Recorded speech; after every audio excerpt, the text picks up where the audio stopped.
Bismillahirrahmanirrahim. Independence Day, 14 August 2022. Number 1. Independence Day of Pakistan is held on the 14th of August. Number 2. It is a public holiday. Number 3.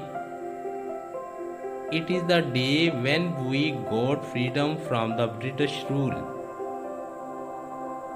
Number 4. All Pakistanis celebrate this day on 14 August.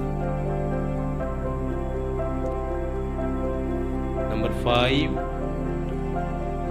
People dress up green and white, that is the color of flag. Number 6.